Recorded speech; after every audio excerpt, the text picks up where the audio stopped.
Le secret de Chimnez par Agatha Christie. Partie 3 du livre audio. Chapitre 11. Le surintendant Battle arrive. C'est en vain que Lord Caterham espérait échapper aux griffes de George Lomax. Lorsqu'il revint, vers midi, d'une longue promenade, tâchant de passer inaperçu et de se réfugier dans sa chambre, il fut, pour ainsi dire, traîné de force par le grand diplomate dans la salle du conseil où se trouvait maintenant le colonel Melrose, chef constable, et un inconnu de taille moyenne, avec un visage si singulièrement neutre et dénué d'expression qu'il en devenait remarquable. « Le surintendant Battle est arrivé il y a une demi-heure, » expliqua Lomax. « Il a tout examiné en compagnie de l'inspecteur Badgeworthy et du docteur Cartwright. Maintenant, il désire nous questionner. » Ils s'assirent tous, et George Lomax déclara « Inutile de vous dire, Battle, que c'est un cas particulier qui exige de notre part une discrétion absolue. » Le surintendant fit un léger signe affirmatif sous lequel, malgré sa courtoisie neutre et sèche, Lord Caterham sentit une ironie voilée qui lui rendit immédiatement plus sympathique l'as de Scotland Yard. « All right, monsieur Lomax. Pourvu que vous ne cachiez rien à la police. La victime, m'a-t-on dit, était connue du personnel sous le nom de comte Stanislas. Est-ce son vrai nom ? Non. Et ce vrai nom, quel était-il ? Prince Michel de Herzog-Slovaquie.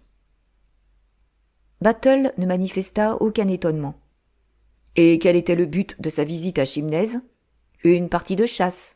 Rien d'autre ? Si. Battle, il y avait autre chose. Mais il faut que vous me juriez le secret. Oui, oui, monsieur Lomax, c'est entendu. Sachez donc que le prince Michel se trouvait ici dans le but d'y rencontrer monsieur Hermann Isaac Stein. Il s'agissait d'un emprunt à accorder à certaines conditions. Lesquelles ? C'est justement ce qu'il s'agissait de définir. Mais le prince Michel s'engageait, au cas où il monterait sur le trône, à octroyer certaines concessions pétrolifères aux compagnies représentées par M. Isaac Stein. Le gouvernement anglais se déclarait prêt à seconder le prince Michel, étant donné ses sympathies anglophiles. « Je comprends, » dit le surintendant Battle. « Le prince Michel voulait de l'argent. M. Isaac Stein voulait les pétroles, et le gouvernement anglais était prêt à bénir cette sainte alliance. Rien qu'une question. Quelqu'un d'autre était-il à l'affût de ces concessions ? Un groupe de financiers américains avait fait des propositions à son Altesse. Mais sans succès. Les sympathies du prince Michel, répéta George Lomax, étaient pro-britanniques. Le surintendant Battle n'insista pas. Lord Caterham, veuillez me dire si j'ai une notion exacte de ce qui s'est passé hier. Vous êtes allé quérir le prince Michel à Londres et êtes arrivé à Chimnez avec lui et son valet, un Herzog-Slovaque nommé Boris Anchoukov. Son adjudant, le capitaine Andrassy, est resté en ville. Le prince, en arrivant, a déclaré qu'il était très fatigué et s'est retiré dans son appartement où on lui a servi le dîner. Il n'a vu aucun des autres invités. Est-ce exact ? Tout à fait exact. Ce matin, à peu près à 8h moins le quart, une servante a découvert le corps. Le docteur Cartwright a examiné le cadavre et constaté que la mort avait été causée par une balle de revolver. L'arme n'a pas été retrouvée et personne dans la maison n'a entendu de détonation. Mais la montre-bracelet du mort, dont le verre s'est brisé lors de sa chute et qui est par conséquent arrêté, marque minuit moins le quart. Nous savons donc l'heure du crime. Mais à quelle heure vous êtes-vous couché, vous-même ? Très tôt, précisément. L'atmosphère n'y était pas. Il n'y avait aucun entrain. Bref, nous nous sommes tous quittés vers 10h30. Pourriez-vous, Lord Caterham, me décrire tous ceux qui se trouvent ici ? Mais je croyais qu'il était clair que l'assassin était venu du dehors. Le surintendant sourit. Sans doute, sans doute. Néanmoins, j'aimerais savoir qui se trouve dans la maison. Habitude professionnelle. Eh bien, il y avait le prince Michel et son valet, M. Hermann Isaac Stein, M. Eversley. Et qui travaille sous mes ordres aux affaires étrangères, remarqua Georges Lomax avec condescendance. Et qui savait la raison du séjour du prince Michel à Chimnez? Il s'en doutait peut-être vaguement, mais je n'ai pas jugé utile de le mettre entièrement dans le secret, répliqua majestueusement Lomax. Ensuite, Lord Caterham, il y a... Attendez, Monsieur Hiram Fish. Qui est-ce? Un Américain qui m'a été recommandé par Monsieur Lucius Gott, dont vous avez peut-être entendu parler. Le surintendant sourit. Qui n'avait pas entendu parler du multimillionnaire Gott? Il avait grand envie de voir ma collection d'autographes. Celle de Monsieur Gott est insurpassable, mais j'ai moi-même quelques trésors, et Monsieur Fish brûlait d'envie de les admirer. Comme Monsieur Lomax m'a proposé d'inviter à ce week-end plusieurs personnes n'ayant aucun rapport avec la politique, pour déjouer les soupçons, j'ai profité de l'occasion pour faire venir Monsieur Fish. Voilà pour les hommes. Quant aux dames, il n'y a qu'une seule, Mrs. Revel, qui a amené, je crois, sa femme de chambre. À part les invités, il y a ma fille aînée, les deux petites, leur gouvernante et tout le personnel. Lord Caterham s'arrêta pour reprendre son souffle. « Je vous remercie, dit le détective. Ces renseignements sont malgré tout nécessaires. »« Il est hors de doute, n'est-ce pas, dit Georges, que l'assassin est entré par la fenêtre. » Battle réfléchit quelques instants, puis répondit lentement. « Il y avait des traces de pas conduisant à la fenêtre, et d'autres s'en éloignant. On a vu une voiture stoppée sur la route devant le parc, hier à 11h40. À minuit, un jeune homme en voiture est arrivé à l'auberge des joueurs de cricket et a pris une chambre. Il a mis ses souliers dehors pour les faire cirer. Ils étaient trempés et couverts de boue, comme s'il avait passé par les sentiers détrempés du parc. Georges se pencha avidement en avant. Ne peut-on comparer les souliers aux traces de pas? C'est déjà fait. Et alors? Ce sont les mêmes. L'assassin est trouvé, s'écria Georges. Ce jeune homme, à propos, comment s'appelle-t-il? Anthony Cade. Cet Anthony Cade doit être immédiatement poursuivi et arrêté. Inutile de le poursuivre, dit le surintendant. Pourquoi? Parce qu'il est encore là. Comment? C'est curieux, n'est-ce pas? Voilà un jeune homme qui, selon toute logique, devrait s'enfuir. Au lieu de cela, il reste dans le voisinage et nous laisse tout loisir de comparer ses souliers aux traces de pas. Qu'en pensez-vous? Demanda le chef constable. Je ne sais qu'en penser, et c'est bien ce qui me tracasse. Croyez-vous, commença le colonel Melrose. Mais il s'interrompit, car on venait de frapper discrètement à la porte. Treadwell, le laquais grand style, se tenait sur le seuil. « Milord, dit-il en s'adressant à son maître, un gentleman désire vous voir au sujet d'une affaire importante qui se rattache, si j'ai bien compris, à la catastrophe de ce matin. »« Quel est son nom ?» demanda Battle. « Son nom, sir, est Monsieur Anthony Cade, mais il a dit que cela ne dirait rien à personne. » Cela, au contraire, semblait dire quelque chose à tous les assistants qui se regardèrent avec étonnement. « Tiens, fit Lord Caterham, cette affaire commence à m'amuser. Faites-le entrer, Treadwell. Faites-le entrer sans retard. » Chapitre 12. Anthony dit son mot. « Monsieur Anthony Cade, » annonça Treadwell. « L'étranger suspect de l'auberge du village, » ajouta Anthony. Avec une sorte d'instinct rare chez les étrangers, il s'avança vers Lord Caterham. Un bref regard lui suffit pour classer dans son esprit les trois autres assistants. 1. Scotland Yard. 2. Police locale. 3. Gentleman harassé, menacé d'une attaque d'apoplexie, peut-être fonctionnaire du gouvernement. « Je vous dois mes excuses, » poursuivit Anthony, s'adressant toujours à Lord Caterham, « pour m'être introduit chez vous avec un tel sans-gêne. Mais on m'a dit, aux joueurs de golf, ou de je ne sais quoi, qu'il s'était commis chez vous un assassinat, et je crois que je pourrais aider à éclaircir l'affaire. » Pendant quelques instants, personne ne parla. Le surintendant Battle, parce qu'il était un homme expérimenté qui préférait laisser parler les autres, le colonel Melrose, parce qu'il était taciturne de nature, George Lomax, parce qu'il était accoutumé à se faire présenter un rapport sur la question avant de prononcer un discours, et Lord Caterham, parce qu'il ne savait que dire. Finalement, comme les autres gardaient le silence et que c'était à lui que s'adressaient les paroles de l'étranger, le maître de la maison fut obligé de répondre. « Oui, en effet, dit-il. Veuillez vous asseoir. » « Je vous remercie, répondit Anthony en s'asseyant. George Lomax toussa.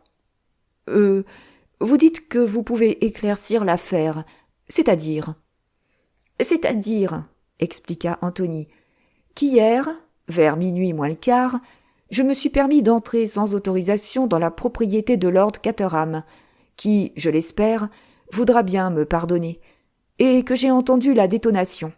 Je puis en tout cas vous dire l'heure exacte du crime. » Il promena un regard circulaire sur les assistants et s'arrêta plus longuement sur Battle, dont la physionomie impassible semblait lui plaire. « Mais je crois, ajouta-t-il doucement, que je ne vous apprends là rien de neuf. »« C'est-à-dire, monsieur Cade ?» demanda Battle à son tour. « C'est-à-dire, expliqua de nouveau Anthony, que ce matin, il s'est passé ceci. J'avais mis mes souliers devant la porte pour les faire cirer, mais quand j'ai voulu les reprendre, ils n'y étaient plus. Un jeune constable les avait emportés. Alors, comme 2 et 2 font 4, je me suis dépêché de venir ici pour me justifier, si possible. »« C'est agir fort raisonnablement, » dit l'inspecteur Battle. Anthony sourit. « J'apprécie la réserve de votre réponse, inspecteur. »« C'est bien inspecteur, n'est-ce pas ?» Lord Caterham, qui commençait à éprouver de la sympathie pour ce jeune homme, intervint.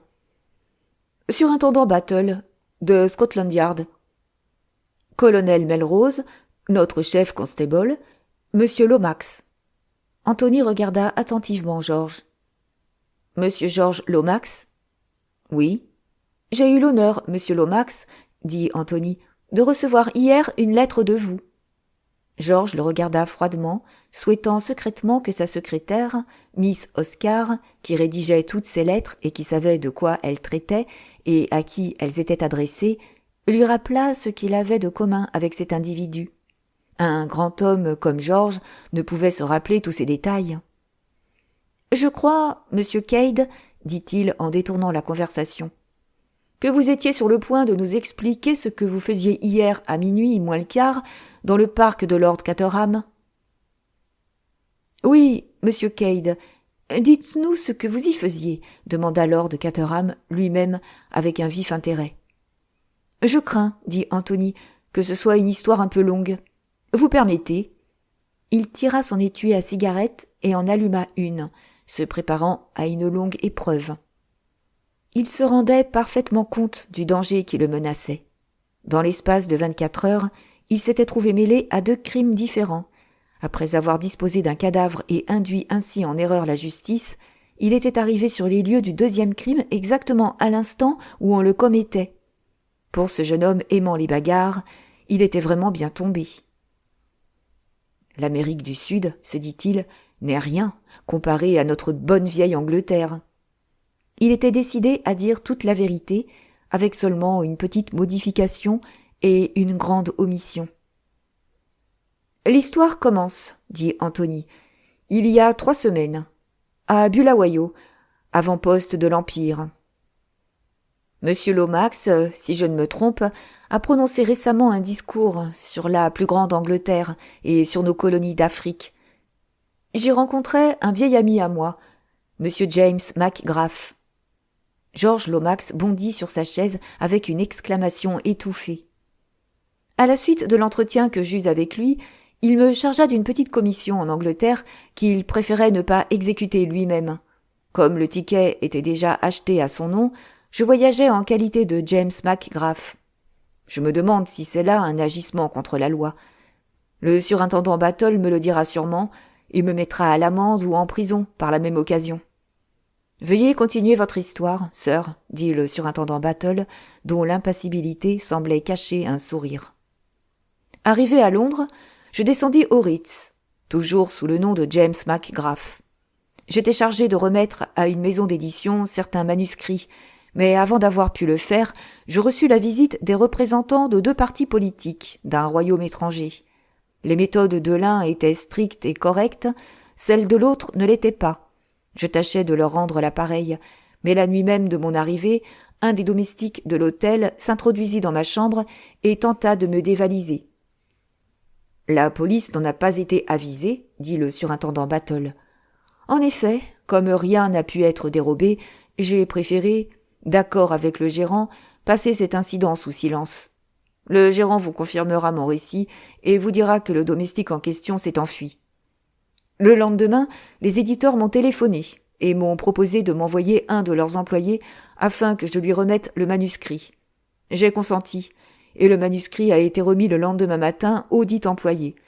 Comme je n'en ai plus entendu parler, je suppose que les éditeurs sont heureusement en possession du manuscrit. Hier, toujours sous le nom de James McGrath, j'ai reçu une lettre de M. George Lomax. Anthony s'arrêta. Il commençait à s'amuser. George rougit. « Oui, oui, murmura-t-il, je m'en souviens maintenant. Vous savez, quand on a une correspondance si volumineuse, d'ailleurs, les noms étant différents, je ne pouvais vraiment savoir. » Ici, M. George Lomax, sûr de sa moralité inattaquable, éleva la voix. « Je me permets de vous déclarer à ce sujet, monsieur Cad, que je considère cette mascarade comme hautement inconvenante. Vous n'avez pas le droit de vous approprier le nom d'autrui, et j'estime que vous méritez une réprimande sévère, sinon un châtiment, au nom de la justice. » Dans cette lettre, continua tranquillement Cade, M. Lomax faisait allusion au manuscrit qu'il croyait encore en ma possession. Il me transmettait également une invitation de la part de Lord Caterham de passer le week-end à Chimnez. « Enchanté de vous voir, mon cher, dit le marquis. Mieux vaut tard que jamais. » Georges, scandalisé, fronça les sourcils. Le surintendant Battle fixa son œil impassible sur Anthony. « C'est ce qui explique votre présence ici hier soir, sœur ?» demanda-t-il. « Jamais de la vie !» s'exclama Anthony. « Quand je suis invité pour un week-end à la campagne, je n'ai pas l'habitude d'escalader le mur, de me glisser à travers le parc et d'essayer d'ouvrir les fenêtres du rez-de-chaussée. J'entre par la grande porte et je suis mes pieds sur le paillasson. L'invitation de Lord Caterham, quelque aimable et tentante qu'elle me parut, j'ai été obligé de refuser, parce que j'avais déjà remis le manuscrit aux éditeurs. C'est ce que j'ai écrit à M. Lomax. Mais, après lui avoir expédié ma réponse, je me suis rappelé autre chose. » Il s'arrêta un instant. Le moment critique était venu. « Il faut vous dire qu'au cours de ma lutte nocturne avec le domestique du Ritz, Giuseppe, ce dernier a griffonné quelques mots. Je n'y avais rien compris, mais l'invitation de passer le week-end à Chimnez me les rappela et éclaircit leur sens dans une certaine mesure. Voici ce bout de papier, messieurs. Voyez vous-même. Les mots que vous lirez sont « Chimnez, jeudi, 11h45 » Battle examina attentivement le papier. « Ce mot, continua Anthony, se rapportait peut-être à la demeure de Lord Caterham. Peut-être et peut-être pas. Mais, quoi qu'il en soit, Giuseppe était un brigand et un voleur, et projetait peut-être quelque attentat.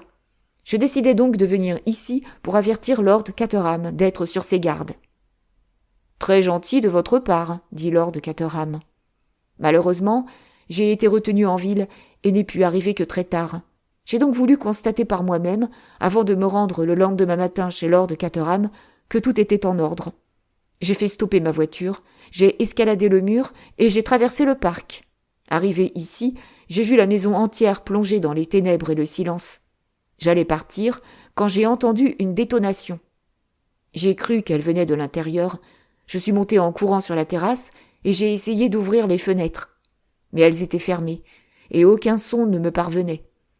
J'ai attendu quelques moments, mais comme il y avait un silence de mort, j'en ai conclu que je m'étais trompé et que ce devait être le coup de fusil d'un braconnier. Déduction naturelle dans ces circonstances. « Tout ce qu'il y a de plus naturel, » dit le surintendant Battle de sa voix neutre. « Je suis allé à l'auberge, j'y ai dormi, et ce matin, j'ai appris la nouvelle. Je me suis immédiatement rendu compte que j'étais suspect à la police, que je ne pouvais pas ne pas l'être. Et je suis venu ici, espérant qu'on ne me passerait pas encore les menottes. Pas de menottes ce matin, dit Battle. Mais il y a une chose que je voudrais savoir. Laquelle? Qu'est-ce que ce manuscrit? Georges toussa et répondit avec dépit. Les mémoires du défunt comte Stillpitch. Comprenez-vous? Inutile de m'expliquer, dit Battle. Je comprends parfaitement. Il se tourna vers Anthony. Savez-vous qui a été tué, monsieur Cade? Aux joueurs de football, on m'a dit que c'était un comte Stanislas. Renseignez-le, dit Battle laconiquement à Lomax. Ce dernier, bien que visiblement désireux de garder le silence, obéit. Le gentleman qui se trouvait incognito à Chimnez sous le nom du comte Stanislas était en réalité son Altesse le prince Michel de Herzog-Slovaquie. Anthony sifflota. « Ça complique la situation, murmura-t-il. Le surintendant Battle, qui l'observait de près, se leva. « Je voudrais poser une question à monsieur Cade, dit-il. Puis-je l'emmener dans la salle du conseil ?»« Sans doute, fit lord Caterham. Emmenez-le où il vous plaira. » Anthony et le détective sortirent ensemble. Le corps avait été emporté, et seule une tache sombre sur le parquet rappelait la tragédie nocturne. Le soleil, entrant par les 3 grandes fenêtres, inondait la pièce. « Croyez-vous que c'est dans cette pièce que l'on a tiré ?» demanda le surintendant. « Voyons un peu. » Par la baie vitrée, Anthony sortit sur la terrasse et se tourna vers la maison. « Oui, dit-il, ça doit être ici. Elle occupe toute la façade. Si le coup avait été tiré ailleurs, je l'aurais entendu de gauche, tandis qu'en réalité, je l'ai entendu de derrière moi ou de droite. C'est pourquoi j'ai pensé à des braconniers, car, comme vous le voyez, c'est ici l'extrémité de l'aile du château. » Il rentra dans la pièce et demanda. « Pourquoi me demandez-vous cela? N'êtes-vous pas sûr qu'il ait été tué ici? »« Nous ne sommes jamais sûrs de rien, comme nous voudrions l'être, » répondit le surintendant. « Vous avez dit aussi, je crois, que vous aviez essayé d'ouvrir les fenêtres. En effet, elles étaient fermées du dedans. Combien de fenêtres avez-vous essayé d'ouvrir? 3. 3? Êtes-vous certain que c'est bien 3? Tout à fait certain. Pourquoi? C'est fort singulier, dit l'inspecteur. Qu'y a-t-il de singulier? Quand le crime a été découvert ce matin, une des fenêtres, celle du milieu, n'était pas fermée. Tiens, dit Anthony en se laissant tomber dans un fauteuil et en tirant son étui à cigarette. Voilà qui présente le crime sous un aspect nouveau. Il y a 2 alternatives. Ou bien il a été tué par quelqu'un qui se trouvait à l'intérieur de la maison et qui a ouvert la fenêtre pour faire croire que c'était l'œuvre d'un étranger. La mienne, peut-être. Ou bien je mens. Vous pencherez peut-être pour la dernière alternative, mais je vous donne ma parole d'honneur qu'elle est fausse. Personne ne quittera cette maison avant que j'aie donné ma permission, déclara le surintendant. Anthony le regarda avec intérêt. Depuis quand soupçonnez-vous que le crime a été commis par quelqu'un de l'intérieur? Demanda-t-il. Battle sourit. J'en ai eu l'intuition depuis le commencement. La piste qui menait à vous était trop facile, trop ostentatoire. Et dès que j'ai constaté que les traces de pas étaient les vôtres, j'ai conçu des soupçons ailleurs. Mes félicitations à Scotland Yard, dit Anthony. Mais intérieurement, plus que jamais, il se tenait sur ses gardes. Le surintendant Battle, qui paraissait lui faire confiance, était un détective astucieux et habile. Il ne fallait pas commettre d'imprudence. « C'est là qu'il a été découvert ?» demanda Anthony en indiquant la tache sombre sur le parquet. « Oui. »« Avec quoi l'a-t-on tué? Un revolver? »« Oui. Mais nous ne saurons la marque que quand on aura retiré la balle à l'autopsie. »« On n'a donc pas retrouvé l'arme? »« Non. »« Aucun autre indice? »« Ceci. » Et le surintendant Battle tira de sa poche et tendit à Anthony une feuille de papier. Ce dernier, qui se sentait observé de près, examina le dessin tracé sur la feuille. « Tiens, fit-il, les camarades de la main rouge. » Ils en ont également laissé un chez moi. Ils devraient le faire lithographier. Ça leur prend trop de temps de les tracer à la main, s'ils continuent à en faire un usage aussi immodéré. Où a-t-on trouvé celui-ci ? Sous le corps. Dans quelles circonstances l'avez-vous déjà vu, sœur ? Anthony conta brièvement sa rencontre avec le représentant de cette association terroriste.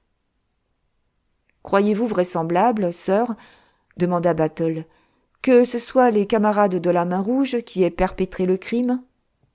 Théoriquement, oui. C'est conforme à leur propagande. Mais, en pratique, je crois qu'ils parlent de sang plus qu'ils n'en versent. D'ailleurs, je ne vois pas très bien un des leurs déguisé en invité. Ils sont trop voyants. Il est vrai qu'on ne sait jamais. Vous l'avez dit, monsieur Cade. On ne sait jamais. Anthony le regarda en souriant. Mon cher surintendant, je peux vous assurer d'une chose. Qui que ce soit, je ne suis pas un agent de la Main Rouge. Le surintendant Battle sourit, puis il joua son dernier atout. Je voudrais que vous voyiez le corps, dit-il soudainement. Avez-vous des objections ? Aucune, répondit Anthony. Battle prit une clé dans sa poche, précéda Anthony dans le corridor et, s'arrêtant devant une porte, l'ouvrit. C'était un des petits salons. Le corps, recouvert d'un drap, était étendu sur la table. Le surintendant Battle attendit qu'Anthony fût à côté de lui, puis, subitement, souleva le drap. Anthony poussa une exclamation de surprise. En l'entendant, Battle se redressa et, d'une voix qu'il tâchait en vain, cette fois, de rendre complètement neutre. « Vous le connaissiez donc, monsieur Cade ?» « En effet, » dit Anthony, se remettant de sa surprise. « Je l'ai vu auparavant, mais pas sous le nom de prince Michel Obolovitch. Il s'est présenté chez moi comme messager de la maison d'édition Balderson et Hopkins, et s'est fait appeler Monsieur Holmes. » Chapitre 13. L'invité américain. Le surintendant Battle ramena le drap sur le cadavre avec la grimace un peu déçue de l'homme qui a joué son meilleur atout en vain. Anthony, debout, les mains dans les poches, demeurait pensif. « Je comprends maintenant, murmura-t-il, ce que voulait dire le vieux baron en parlant de recourir à d'autres moyens. »« Vous dites, monsieur Cade ? » ?»« Rien du tout, mon cher surintendant. Excusez-moi. Je songeais seulement que celui dont vous voyez le corps m'a, de son vivant, très proprement dupé. Je lui ai remis ce manuscrit comme un pauvre innocent, et j'ai privé ainsi mon ami Jimmy McGrath des 1000 livres qui lui reviennent. « 1000 livres sont une somme rondelette, dit Battle. Tout n'est peut-être pas perdu. Si je réussis à mettre la main sur les mémoires de feu Steel Pitch, avant mardi prochain, je gagnerai encore la partie. Voudriez-vous m'accompagner encore une fois à la salle du conseil, monsieur Cade ? Il y a une chose encore dont j'aimerais vous parler. » De retour dans la salle du conseil, le détective s'approcha de la fenêtre du milieu. « J'ai réfléchi, monsieur Cade. Cette fenêtre est très difficile à ouvrir. Le crochet est, je crois, légèrement rouillé. Vous vous êtes peut-être trompé en croyant qu'il était tiré. La fenêtre était simplement fermée sans être verrouillée. Je pense, je suis presque sûr, que vous vous êtes trompé. » Anthony le regarda longuement. « Et si je disais que je suis certain, au contraire, de ne pas m'être trompé ? Une erreur n'est-elle pas toujours possible ? » Anthony sourit. « Puisque vous y tenez tellement, surintendant, je dirais, pour vous faire plaisir, que je crois m'être trompé. » « Je crois que vous comprenez, sœur. J'espère donc que vous le direz dans notre entourage, à un moment opportun, mais sans y insister trop, n'est-ce pas ? » « Entendu, Il s'interrompit. Battle l'avait empoigné par le bras et s'était penché en avant, comme pour l'écouter. Imposant d'un geste le silence à Anthony, il s'approcha de la porte sur la pointe des pieds et l'ouvrit soudain toute grande. Sur le seuil se trouvait un homme de grande taille, avec des cheveux noirs bien lissés, une raie au milieu, une figure large et placide, et des yeux bleus faïence candides comme ceux d'un enfant. « Pardon, messieurs, » dit-il d'une voix traînante, avec un accent américain très prononcé. « Est-il permis d'inspecter les lieux du crime? Je crois parler à des fonctionnaires de Scotland Yard. Je n'ai pas cet honneur, dit Anthony. Mais le surintendant Battle, que voici, est en effet un des chefs de Scotland Yard. Enchanté de vous connaître, dit avec empressement le gentleman américain. Permettez-moi de me présenter. Hiram P. Fish de New York. Que désirez-vous voir, monsieur Fish? Demanda le détective. L'Américain s'approcha de la tache sombre qui déshonorait le parquet de la salle du conseil et la considéra avec intérêt. La criminologie, monsieur Battle, est une de mes passions. J'ai même fait une monographie, récemment, sur la dégénérescence et le crime. Il promena sur la pièce un regard circulaire qui parut s'attacher un peu plus longtemps à la fenêtre. « Quel magnifique portrait il y a dans cette salle !» murmura-t-il. « Quelle belle toile ! Un Holbein, un Van Dyck, et même, si je ne me trompe, un Velasquez. Je m'intéresse beaucoup à la peinture, et plus encore aux autographes. C'est pour me permettre d'admirer sa collection d'autographes que Lord Caterham a eu l'amabilité de m'inviter. » Il soupira. « Hélas, les circonstances ne s'y prêtent guère. Décemment, il faudrait que nous prenions congé. »« Au contraire, sœur, » dit le surintendant Battle. « Il faut rester. Personne ne doit quitter la maison avant l'enquête. »« Tiens, et quand aura-t-elle lieu ? Peut-être demain, peut-être lundi.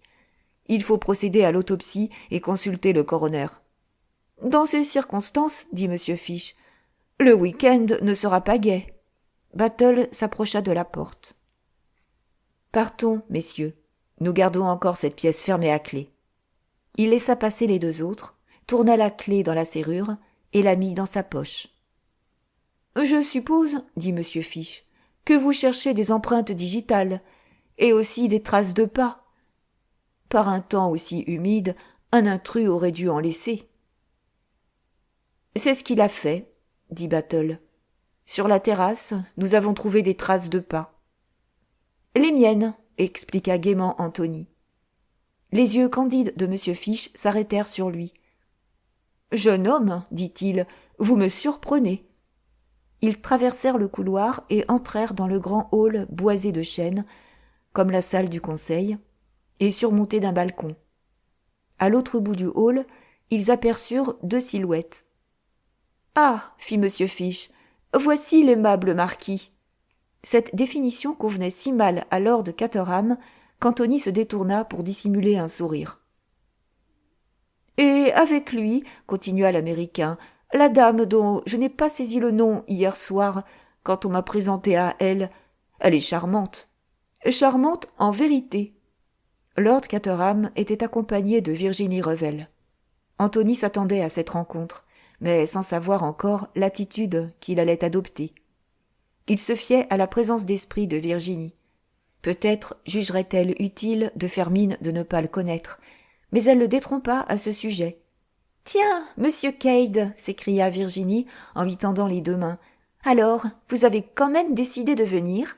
J'en suis bien contente. »« Ma chère Mrs. Revel, je ne me doutais pas que monsieur Cade était un de vos amis !» s'exclama Lord Caterham.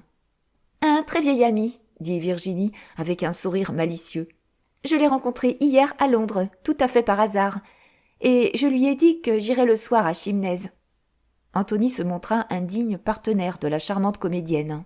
« J'ai expliqué à Mrs. Revel, dit-il, que j'avais été obligé de refuser votre aimable invitation, puisqu'elle avait été adressée en réalité à mon ami Jimmy McGrath, dont je m'étais approprié le nom pour quelques jours.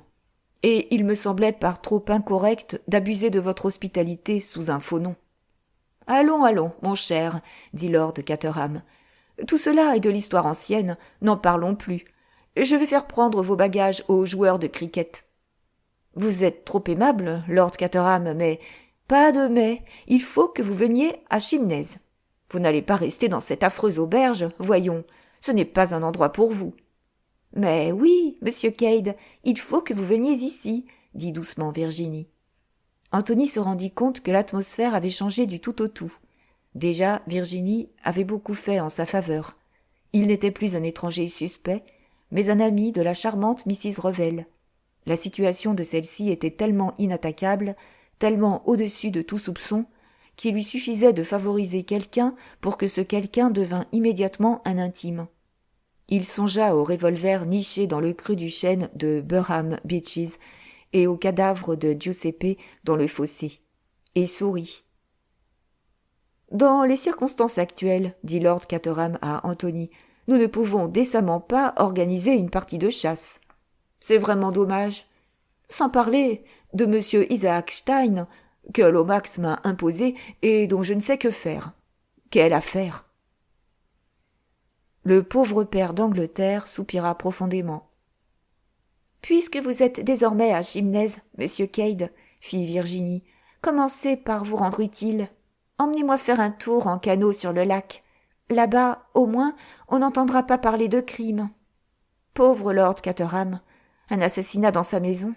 C'est vraiment pour lui une épreuve terrible.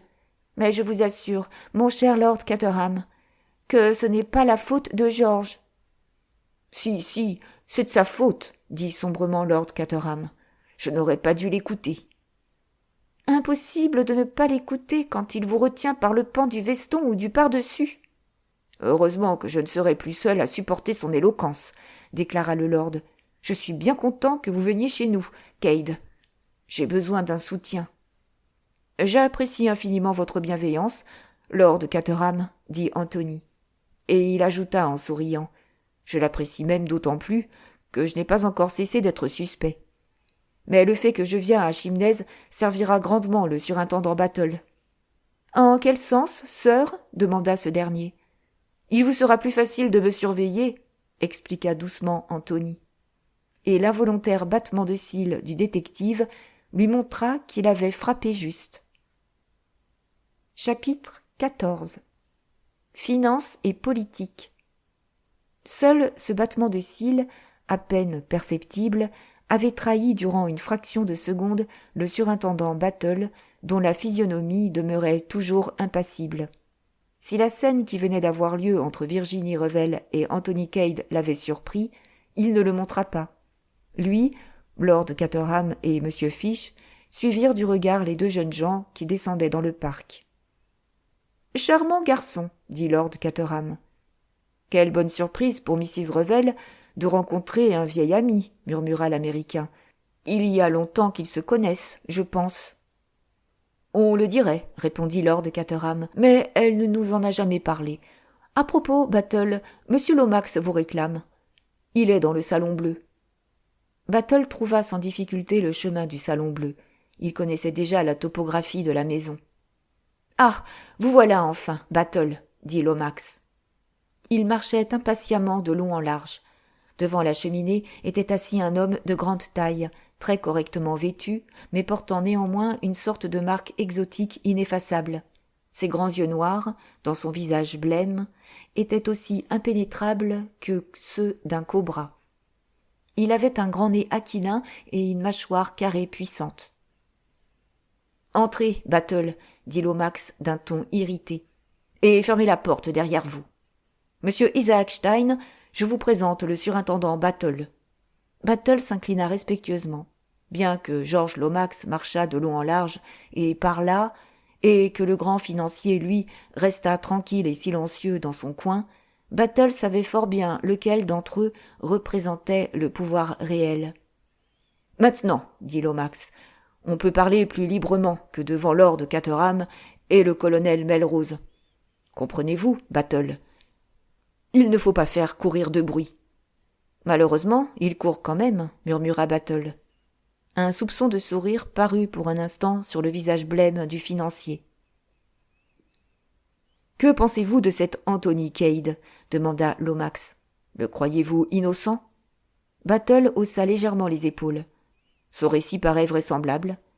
Nous pourrons en vérifier au moins une partie. Et je télégraphierai naturellement en Afrique du Sud pour me renseigner sur ses antécédents. Il n'est donc ni coupable ni complice. » Battle leva sa main, large et carrée.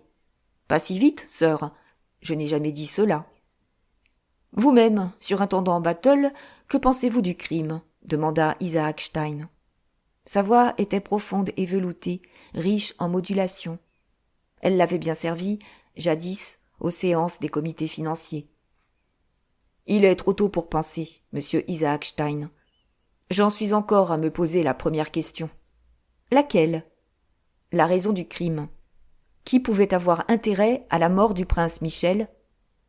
Le parti révolutionnaire herzo-slovaque, commença Lomax. Battle balaya cette objection d'un geste plus respectueux que d'ordinaire. Non, non, sœur. Ce n'étaient pas les camarades de la main rouge. Mais le papier avec le fameux dessin, la main sanglante. On l'a laissé exprès pour égarer nos soupçons.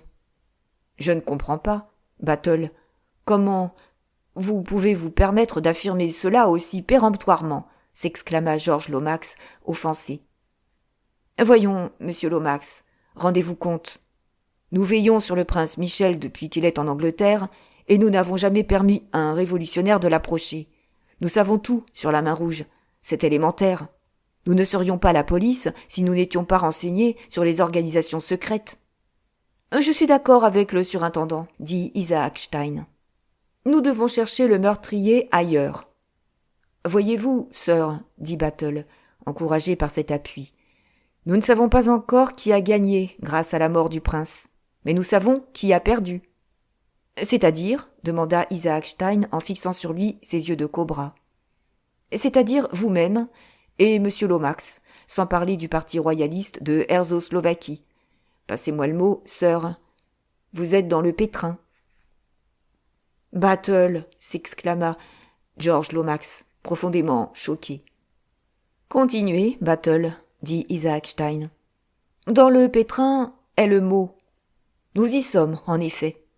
Vous êtes un homme intelligent. Vous avez perdu votre roi, continua Battle. Vous en avez besoin d'un autre. Et ce n'est pas si facile à trouver.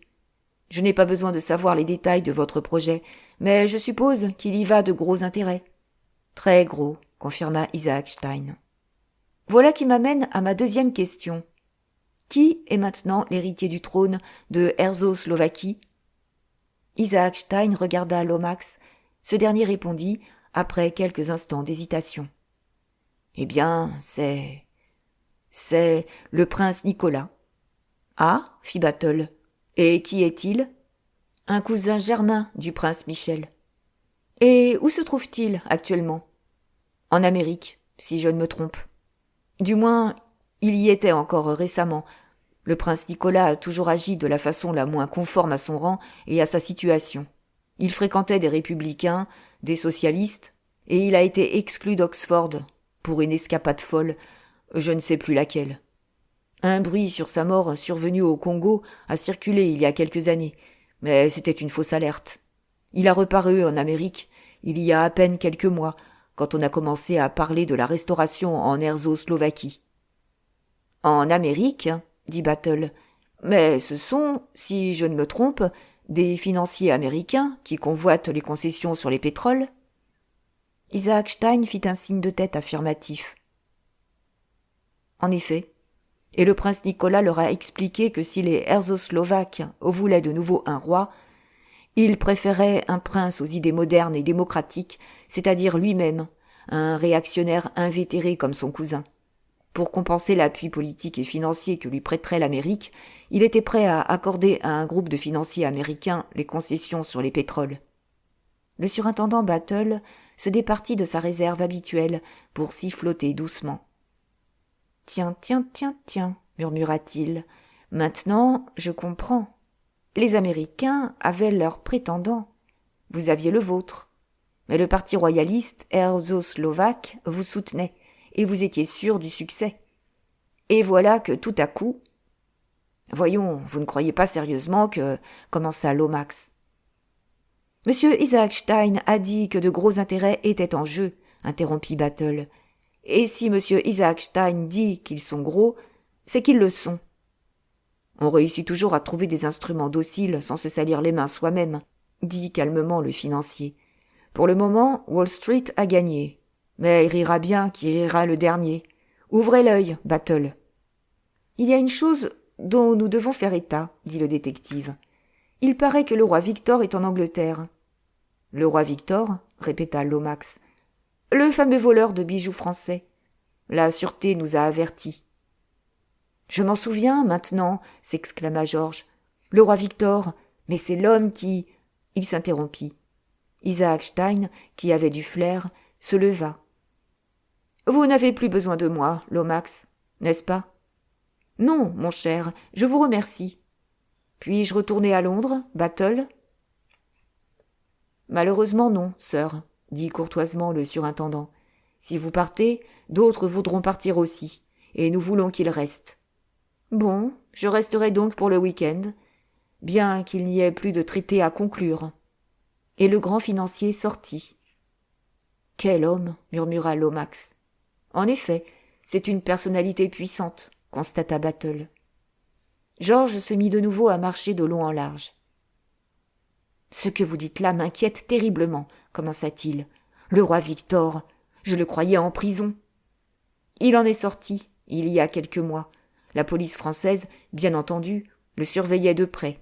Malgré cela, il a réussi à filer, on ne sait au juste où. Mais on a des raisons de croire qu'il est en Angleterre. Qu'y ferait-il? C'est à vous de le savoir, sœur, dit le surintendant d'un ton significatif. Vous croyez? Vous pensez que... Le défunt lord Caterham m'avait conté toute l'histoire en détail. Quelle catastrophe!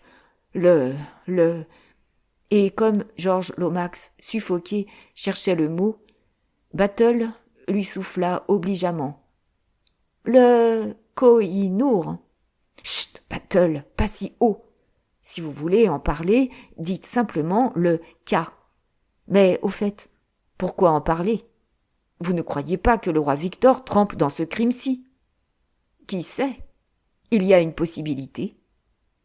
Rappelons-nous, sœur, que le visiteur royal a pu cacher le K dans 4 endroits, dont l'un est Chimnez.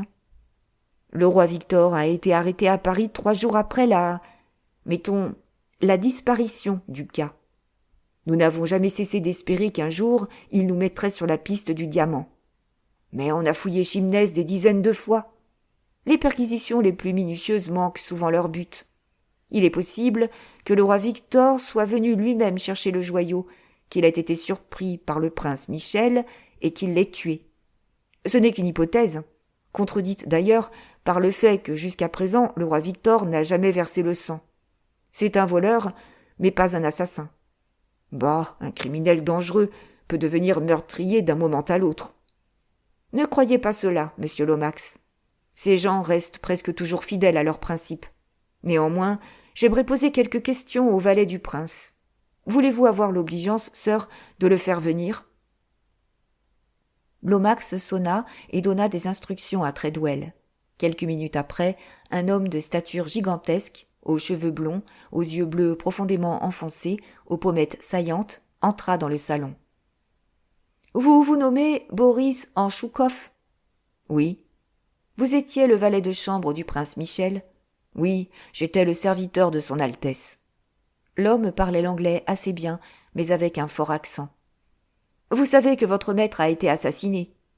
En réponse, Boris poussa un grondement de fauve. Lomax, prudemment, se retira à l'autre bout de la pièce. « Quand avez-vous vu votre maître pour la dernière fois ?»« Son Altesse s'est couchée à 10h30. J'ai dormi, comme toujours, devant sa porte. Il a dû sortir par l'autre porte, celle qui donne sur le couloir. Ou peut-être ai-je été drogué. Je suis un mauvais serviteur, j'ai dormi pendant que mon maître veillait. Mais je le vengerai, je le jure. Je découvrirai son assassin et je lui enfoncerai mon couteau dans le cœur. Mais auparavant, je le ferai souffrir, le maudit. Je lui couperai les oreilles, le nez, les doigts, je lui crèverai les yeux. » Haletant, il fixa d'un regard farouche les 2 Anglais sidérés, puis, leur tournant le dos, rejoignit en 2 bonds la porte et disparut. « Quelle race de brigands! C'est Herzo-Slovaque, murmura Lomax en s'essuyant le front. « Si cet homme n'est pas sincère, remarqua le surintendant Battle, il est le bluffeur le plus extraordinaire que j'ai jamais vu. Mais je le crois franc. Et dans ce cas, si vraiment il met la main sur le meurtrier du prince Michel, que Dieu lui pardonne. » Chapitre 15. Le Français. Virginie et Anthony suivirent le sentier qui conduisait au lac. Pendant quelques minutes, ils gardèrent le silence. Finalement, Virginie prit la parole et, avec un petit rire, « J'ai tant de choses à vous dire et à vous faire dire que je ne sais par où commencer. Avant tout, elle baissa la voix. Qu'avez-vous fait du cadavre ? Mon Dieu, quelle horrible question. Je ne croyais jamais que je tremperais aussi profondément dans un crime. En effet, ce doit être pour vous une sensation nouvelle. Et pour vous ? Quoi qu'il en soit, je n'ai jamais eu, jusqu'à présent, à disposer d'un cadavre. Et Anthony lui conta brièvement ses exploits de la veille. Bravo, dit Virginie. Je reprendrai la malle à la consigne de Paddington quand je rentrerai. Mais si on vous demande ce que vous avez fait hier soir, j'expliquerai que je me suis attardé à louer une voiture pour aller à Chimnez et que je me suis égaré en route. Personne ne songera à faire un rapprochement entre moi et la découverte d'un cadavre dans un fossé, sur une route tout à fait différente. Les médecins ne sont pas des magiciens. Ils ne pourront certainement pas établir le moment exact de sa mort. D'ailleurs, on n'a dû le trouver que très tard, car il n'y a rien là-dessus dans les journaux du matin. Non, je ne crains rien de ce côté-là. Il me faut plutôt songer à un alibi pour la nuit. Oui, Lord Caterham m'en a parlé, mais il paraît que le bonhomme de Scotland Yard est sûr de votre innocence. Il le dit, répliqua lentement Anthony, mais tout ce que dit le surintendant Battle n'est pas bon à croire. Il y a bien des choses qu'il ne dit pas. Pour le moment, il est frappé par le manque apparent de motifs. « Apparent » s'écria Virginie. « Dites plutôt réel. Quelle raison auriez-vous pu avoir de tuer un comte étranger absolument inconnu ?» Anthony la regarda. « Vous avez séjourné en Herzoslovaquie, n'est-ce pas ?» demanda-t-il. « Oui, j'y ai passé 2 ans avec mon mari, qui était chargé d'affaires à la légation. »« Avez-vous connu le prince Michel Obolovitch ?»« Comment donc ? Le plus antipathique des Don Juan balkaniques. Il m'a proposé de l'épouser morganatiquement. » « Et qu'avez-vous répondu à cette charmante proposition ?»« Pas tout à fait ce que j'aurais voulu, car il fallait être diplomate, mais j'ai réussi à lui faire honte quand même, à ce petit prince. Dites-moi pourquoi il vous intéresse ? » ?»« Parce que le comte Stanislas, qui vient d'être assassiné à Chimnez, était en réalité le prince Michel. » Virginie poussa une exclamation. « Et vous croyez qu'il s'est retiré si tôt le soir parce qu'il préférait ne pas me voir ? » ?»« Parfaitement. Voyez-vous, si vraiment on voulait à tout prix vous empêcher de venir cette fois à Chimnez, c'est parce que vous connaissiez la Herzoslovaquie.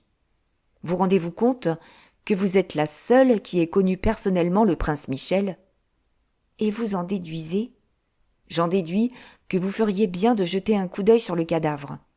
La chambre est fermée, je sais, mais Lord Caterham l'ouvrira pour moi si je le lui demande. Voyons, monsieur Cade, pourquoi cette mesure ? Croyez-vous que l'homme assassiné était un imposteur ? C'est possible. Heureusement, nous avons le moyen de nous en assurer immédiatement. Il a été tué à 00:15, dit Virginie. Pensive. L'heure marquée sur le bout de papier de Giuseppe. C'est terriblement compliqué et mystérieux. Cela me rappelle autre chose. Dites-moi, cette fenêtre au premier étage, l'avant-dernière à l'extrémité de la maison, est-elle celle de votre chambre ? Non, ma chambre est dans l'autre aile du château. Pourquoi ? Parce qu'à minuit, quand j'étais sur le point de quitter la maison, après avoir entendu la détonation, j'ai vu cette fenêtre s'éclairer tout à coup pendant quelques instants. Ah ? Je questionnerai Chiffonnette pour savoir qui occupe cette chambre. Peut-être la personne en question a-t-elle entendu la détonation ? Dans ce cas, pourquoi n'a-t-elle rien dit ? J'ai d'ailleurs appris par Battle que personne dans la maison n'avait entendu la détonation. Ils étaient arrivés au lac. Anthony détacha le canot. « Sur l'eau, dit-il, nous serons à l'abri des agents de Scotland Yard, des invités américains et des domestiques curieux. » « Lord Caterham m'a vaguement expliqué votre histoire, dit Virginie, mais il s'est un peu embrouillé. Dites-moi tout. Et d'abord, qui êtes-vous en réalité ? Anthony Cade ou Jamie McGrath ? » Pour la première fois ce jour-là, Anthony conta l'histoire des dernières 6 semaines de sa vie, cette fois sans omission. Il relata, pour finir, comment il avait reconnu M. Holmes dans le cadavre du prince Michel. « À propos, Mrs. Revel, finit-il, je ne vous ai pas encore remercié votre pieux mensonge. Me voilà classée comme vieille amie. »« Mais vous l'êtes » s'écria Virginie. « Croyez-vous que je vous ai chargé d'un cadavre pour dire ensuite que je ne vous connaissais pas ?»« Pourquoi, demanda-t-il, avez-vous paru si surprise hier quand j'ai mentionné le nom de Jimmy McGrath ? L'aviez-vous déjà entendu ?»« Oui, Sherlock Holmes, je l'avais entendu. George, mon cousin George Lomax, que vous connaissez déjà, était venu la veille me proposer une chose niaise, comme lui seul peut en imaginer. Il s'agissait de venir passer le week-end à Chimnez et de mettre en œuvre tout mon charme pour éblouir un certain McGrath et lui extorquer les mémoires. Évidemment, George ne m'a pas dit cela comme je vous le répète. Il me l'a servi avec une sauce de sa fabrication, en énonçant des tas de bêtises sur la distinction de la lady anglaise et la nécessité de gagner nos coloniaux à la juste cause. J'ai tellement plaisanté qu'il a pris peur et qu'il a essayé de se débarrasser de moi, mais il était trop tard. Quoi qu'il en soit, son projet s'est réalisé, remarqua Anthony. Me voilà à Chimnez, moi qu'il prenait pour James McGrath. Et vous voilà effectivement en train de me séduire. Oui, mais les mémoires, perdues pour ce pauvre Georges. À propos de documents, moi aussi, je vais vous poser une question. Quand je vous ai dit que je n'avais pas écrit ces lettres compromettantes, vous m'avez répondu que vous en étiez sûr. D'où vient cette certitude, s'il vous plaît ? Anthony sourit. Il suffit d'être tant soit peu psychologue pour comprendre qu'une femme comme vous ne s'abaisse pas à aimer en cachette et à se laisser intimider par n'importe qui. La Virginie Revel des lettres vivait dans une peur atroce. Jamais vous n'auriez vécu comme cela. On vous sent trop droite et trop franche. Je me demande où elle est et ce qu'elle fait, cette pauvre Virginie Revel. J'ai la sensation d'avoir un double quelque part. Anthony alluma une cigarette. « Savez-vous qu'une de ces lettres était datée de Chimnez ?» demanda-t-il. « Quoi ?» Virginie se dressa. « Ce n'est pas possible. Quand a-t-elle été écrite ? Il y a quelques années, je suppose. Mais la date exacte n'y était pas. Curieux, n'est-ce pas ? Je suis sûre et certaine, Monsieur Cade, qu'il n'y a jamais eu d'autre Virginie Revel en visite à Chimnez. Lord Caterham ou Chiffonnette m'auraient parlé de cette coïncidence. Oui, c'est très singulier. Savez-vous, Mrs. Revel, que je commence à ne plus croire en cette autre Virginie Revel ? Elle paraît un peu fantastique, murmura Virginie. Tout à fait fantastique, même. Je commence à penser que la personne qui a écrit ces lettres les a signées exprès de votre nom. Mais pourquoi ? S'exclama Virginie. Pourquoi ? C'est bien ce qu'il s'agit de trouver. Il nous faut découvrir le pourquoi de pas mal de choses. Mettons-nous à l'œuvre, dit Virginie. Je vois Lord Caterham et Chiffonnette qui se promènent au bord du lac. Il faut avant tout établir si le mort est le prince Michel ou un imposteur. Anthony rama vers le rivage et quelques minutes plus tard, ils rejoignirent Lord Caterham et sa fille. « Le déjeuner est en retard », dit le marquis mélancoliquement. « Les fonctionnaires de Scotland Yard ont sûrement terrorisé le cuisinier. »« Chiffonnette, je vous présente mon ami, Monsieur Cade, » dit Virginie. « Soyez gentille pour lui. » Chiffonnette regarda gravement Anthony pendant quelques instants. Puis, s'adressant à Virginie comme si le jeune homme n'était pas présent. « Où trouvez-vous des cavaliers d'allure aussi chevaleresque, Virginie ? Vous avez de la chance. »« Prenez-le, » dit généreusement Virginie. « Je préfère Lord Caterham. » Elle glissa son bras sous celui du gentilhomme flatté et partit avec lui. « Parlez-vous, Monsieur Cade ? » demanda Chiffonnette. « Ou bien vous contentez-vous d'être l'homme fort, bronzé et silencieux ?»« Si je parle, » se récria Anthony, « non seulement je parle, mais encore je pose des questions. »« Par exemple ?»« Par exemple, qui occupe l'avant-dernière chambre à gauche à l'extrémité de cette aile du château ?»« Quelle singulière question ! Vous m'intriguez. Cette chambre est celle de mademoiselle Brun, la gouvernante française de mes deux petites sœurs, Chiffon et Griffon, d'insupportables gamines. Y a-t-il longtemps que mademoiselle Brun occupe ce poste ? Bientôt 2 mois. Êtes-vous détective, monsieur Cade? Je regrette que vous ne soyez plus l'étranger suspect pour lequel on vous prenait d'abord. J'ai toujours eu envie de faire connaissance d'un assassin. Nous n'avons jamais eu de meurtre dans la maison auparavant. C'est plus passionnant qu'un roman policier. Dieu, qu'est-ce encore? Anthony tourna la tête et vit arriver un taxi dont descendirent un homme âgé, chauve, portant une barbe noire majestueuse, et un autre, plus jeune, au visage barré d'une moustache de jais. « Si je ne me trompe, remarqua Anthony, c'est mon vieil ami, le baron Laupré, bref, le baron. »« Ah oui, ce matin j'ai expédié une dépêche de la part de Lomax, baron Pranzo-Slovaque, au nom abracadabrant. Je suis sûre qu'on m'obligera à l'entretenir tout l'après-midi, et j'ai déjà dû passer ma matinée avec Isaac Stein. Peste soit de Lomax et de ses invités politiques. Excusez-moi, monsieur Cade, je dois courir au secours de mon pauvre père qui aura 2 personnages à subir. » Chiffonnette retourna en hâte vers la maison. Anthony la suivit du regard. Il allait, lui aussi, quitter le rivage lorsqu'il entendit un bruit léger derrière le débarcadère. Il s'en approcha vivement sur la pointe des pieds et y aperçut un homme agenouillé dans l'herbe, qui se leva précipitamment. Il était grand, maigre, âgé d'une 30aine d'années, peut-être même plus. Il avait une barbiche noire, portait un lorgnon et semblait assez respectable. « Que faites-vous là » demanda Anthony, sûr que ce n'était pas là un invité de Lord Caterham. « Pardon, monsieur, » dit l'homme avec un accent français très marqué. « Je voudrais retourner à l'auberge des joueurs de cricket, et je me suis égaré. Quel chemin dois-je suivre ? Contournez le lac, et là-bas, juste au milieu, vous trouverez un sentier qui vous y mènera directement. Ici, c'est une propriété privée. » « Excusez-moi, mais je ne connais pas du tout cette région. Vous êtes bien aimable, monsieur, je vous remercie. »« De rien, de rien. J'espère que vous ne vous êtes pas refroidi. »« Pardon, monsieur ? » ?»« On s'enrhume si facilement, en s'agenouillant sur le sol humide. Je crois que je vous ai entendu éternuer. Faites attention, soignez-vous. Bonjour, monsieur. » Et Anthony s'éloigna en songeant. 2e étranger suspect de l'auberge du village. Qui peut-il être ?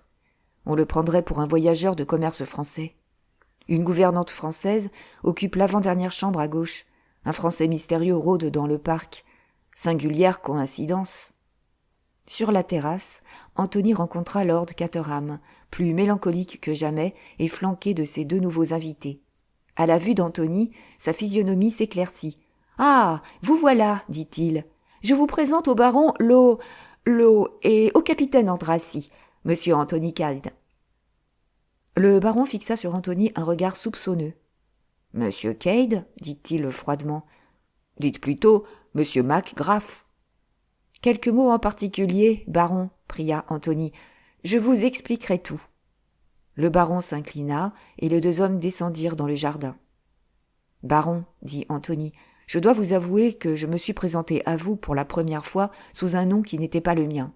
En exécutant la commission dont était chargé mon ami Mac-Graff, j'ai cru devoir m'approprier son nom. Vous admettrez que le délit n'est pas grave. L'homme que vous vouliez voir était celui qui avait en sa possession les mémoires. J'étais cet homme. Je ne le suis plus. Vous ne le savez que trop bien. Un truc très adroit, baron, très adroit. Son Altesse elle-même en avait eu l'idée. Et elle a insisté pour l'exécuter en personne. « En vrai comédien, » dit Anthony avec admiration. « Je n'aurais jamais songé à prendre ce Holmes pour un étranger. »« Le prince a été élevé en Angleterre, » expliqua le baron. « C'est la coutume de Herzoslovaquie. »« Puis-je demander, sans indiscrétion, ce que sont devenus les mémoires ?»« Entre gentlemen, » commença le baron. « Trop aimable, baron. De ma vie, je n'ai été appelé gentleman aussi fréquemment que dans le courant de ces 48 heures. » Pour répondre à votre question, monsieur, Cade, je crois que ces mémoires ont été brûlées. Vous le croyez ? Mais vous n'en êtes pas sûr. Son Altesse les a gardées. Elle avait l'intention de les lire et ensuite de les brûler. Vous savez, les réminiscences du comte Steelpitch n'étaient pas une de ces vies romancées qu'on parcourt en une demi-heure. On ne les a pas retrouvées parmi les effets de mon pauvre maître. Je les crois donc brûlées. Je vous pose cette question, baron, parce que je suis moi-même, comme on a dû vous l'expliquer, indirectement mêlé au crime. Il faut que je me libère de tout soupçon. Votre honneur l'exige, dit le baron. C'est cela. Vous l'exprimez fort bien, ce genre de choses. Vous comprendrez donc que j'ai intérêt à découvrir le véritable assassin et que cette question des mémoires est très importante. Peut-être n'a-t-on tué le prince que pour s'en emparer. Je dois vous avertir, baron, que j'ai toujours l'intention de les remettre aux éditeurs mardi prochain, 13 octobre. Mais puisque vous ne les avez plus. Nous sommes aujourd'hui vendredi, j'ai encore 5 jours. Mais s'ils sont brûlés. J'ai de bonnes raisons pour ne pas le croire. Une silhouette massive avança vers eux. Anthony, qui n'avait pas encore vu le grand Isaac Stein, le considéra avec intérêt. « Ah, baron, fit le financier sans lâcher le gros cigare qu'il fumait. Quelle affaire! Quelle mauvaise affaire! Mon cher monsieur Isaac Stein, s'écria le baron, mon pauvre ami, tout notre noble édifice de pétrole et de royauté est en ruine. Anthony se retira discrètement, laissant les deux gentlemen à leur lamentation. Il passa devant une haie d'ifs et vit une mince spirale de fumée en sortir soudain. Il se retourna vivement. Isaac Stein et le baron lui tournaient le dos. Lord Caterham et le capitaine Andrassy avaient quitté la terrasse. Il se baissa et se fraya péniblement un chemin à travers la haie. Ou plutôt, à travers la moitié de la haie, car juste au milieu serpentait un étroit sentier. L'entrée se trouvait à l'autre bout.